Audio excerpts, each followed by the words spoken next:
गौतम बुद्ध एक बार एक गांव के पास से गुजर रहे होते हैं। तभी अचानक गौतम बुद्ध को प्यास लगी तो उन्होंने अपने एक शिष्य से कहा कि हम इस पेड़ के नीचे रुकते हैं, तुम जाकर गांव का जो तालाब है वहां से पानी भरकर इस घड़े में लेकर आ जाओ। तो शिष्य जो था गुरुदेव की बात मानते हुए तालाब के पास पानी लाने जाते हैं। और जब वह तालाब के पास पहुंचता है तो देखता है कि कुछ किसान जो है अपने जानवरों को साफ कर रहे हैं और कुछ महिलाएं अपने कपड़े धो रही होती है। तभी वह समझ जाता है कि तालाब का पानी गंदा है और शिष्य को समझ में नहीं आया कि आनंद बिना पानी ली ही वापस आ गए, क्योंकि उन्होंने सोचा कि गंदा पानी पीने से गुरु जी की तबीयत कहीं खराब ना हो जाए। आनंद महात्मा बुद्ध से कहने लगे कि गुरुजी, हमें कहीं और आगे जाकर पानी पी लेना चाहिए, क्योंकि जहां नदी का पानी बहुत गंदा है। महात्मा बुद्ध ने कुछ समय के पश्चात उसे वापस फिर उसी नदी पर दोबारा पानी लेने भेजा और वह इस बार नदी से मटके में पानी भर लाया। गुरुजी ने उससे पूछा कि पहले तो तुम बोल रहे थे कि पानी गंदा है, फिर अब तुम पानी कैसे ले आए? शिष्य ने बताया कि इस बार जब वह गया था तब सब लोग अपना अपना काम करके चले गए थे। मैंने थोड़ी देर इंतजार किया, पानी में मिली मिट्टी नीचे बैठ गई थी और पानी साफ हो गया था और मैं पानी ले आया। यह सुनकर महात्मा बुद्ध ने शिक्षा दी कि हमारा मन भी इस जल की तरह है। जैसे तुमने नदी के पानी को बिना छेड़छाड़ किए साफ होने का इंतजार किया, वैसे ही अपने मन में आए नकारात्मक और बुरे विचारों को भी छेड़छाड़ मत करो और उन्हें शांत होने दो, तुम्हारा मन शुद्ध विचार की ओर चल पड़ेगा। मोरल: महात्मा बुद्ध की कहानी से हमें यह शिक्षा मिलती है कि अगर मन में गलत और नकारात्मक विचार आते हैं तो उस समय कोई निर्णय न लें। कुछ समय देंगे तो आपका मन शांत हो जाएगा।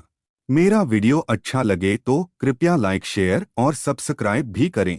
एक बार एक राजा गौतम बुद्ध के पास आया। आश्रम में बहुत भीड़ थी। तभी राजा ने बुद्ध से आग्रह किया कि वह उनसे एकांत में कुछ कहना चाहता है। अब बुद्ध बोले, सर्वत्र एकांत है और तुम्हें जो बोलना है वह यही बोलो। तब राजा बोला कि मैं संन्यास लेना चाहता हूँ।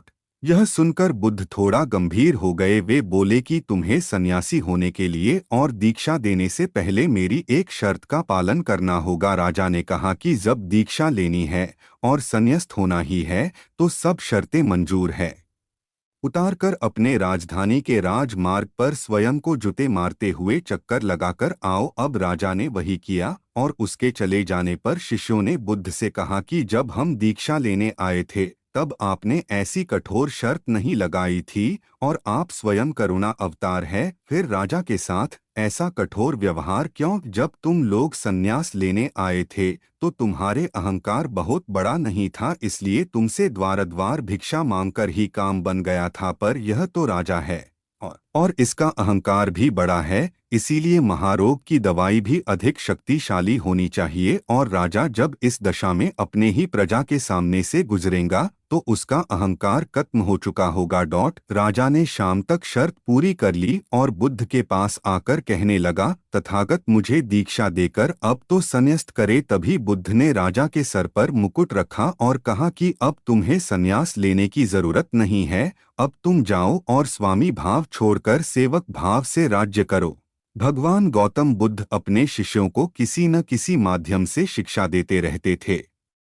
एक बार महात्मा बुद्ध जब अपने शिष्यों को शिक्षा दे रहे थे तो उन्होंने हाथ में एक रस्सी पकड़कर उसमें बहुत सी गांठें दी। उसके पश्चात महात्मा बुद्ध ने वहां पर उपस्थित शिष्यों से प्रसन्न पूछा, क्या यह रस्सी वैसी ही है जैसी गांठें लगाने से पहले थी? एक शिष्य ने महात्मा बुद्ध के प्रश्न का उत्तर दिया।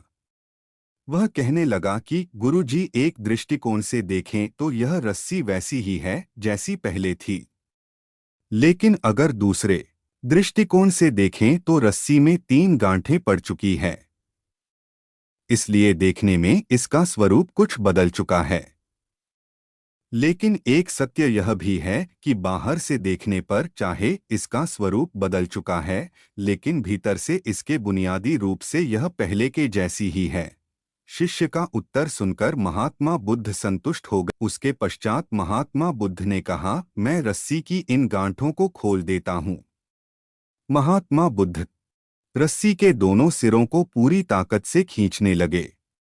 फिर उन्होंने शिष्यों से प्रश्न किया कि क्या इससे गांठें खुल जाएगी। इस शिष्य ने तुरंत उत्तर दिया, नहीं नहीं, इससे तो गांठें और अधिक कस जाएगी। यह सुनकर महात्मा बुद्ध ने पुनः एक प्रश्न किया, इन गांठों को खोलने का क्या समाधान होना चाहिए। शिष्य तुरंत बोला, गुरुजी, हमें इन गांठों को ध्यान से देखना चाहिए कि इसकी गांठें कैसे लगाई गई है। उसके पश्चात इनको खोलने का प्रयत्न करना चाहिए। जैसे हम धैर्य से रस्सी की गांठों को ध्यान से देखकर खोल सकते हैं, वैसे ही जीवन में आने वाले विकारों और समस्याओं का हल हम ढूंढ सकते हैं। शिष्य का उत्तर सुनकर महात्मा बुद्ध मुस्कुराते हुए बोले कि जीवन का यही सूत्र मैं आप लोगों को समझाना चाहता हूँ। आप जीवन में जब कभी भी किसी समस्या में फंसे तो सबसे पहले उस समस्या का कारण ढूंढें और फिर उसका निवारण करें। व्यवहारिक जीवन में लोग समस्या का कारण जाने बिना ही उसका समाधान ढूंढने की कोशिश करते हैं, जिस कारण उनको उचित परिणाम नहीं मिल पाता। अगर जीवन में किसी भी तरह की कोई समस्या उत्पन्न हुए हैं तो उसके कारण को ध्यान से समझने पर उसका निवारण भी स्वतः मिलने लगते हैं। महात्मा बुद्ध शिष्य को कहने लगे कि बहुत से लोग मुझसे पूछते हैं कि आपने क्रोध को कैसे समाप्त करें, लेकिन कभी किसी ने यह नहीं पूछा कि मुझे क्रोध क्यों आता है।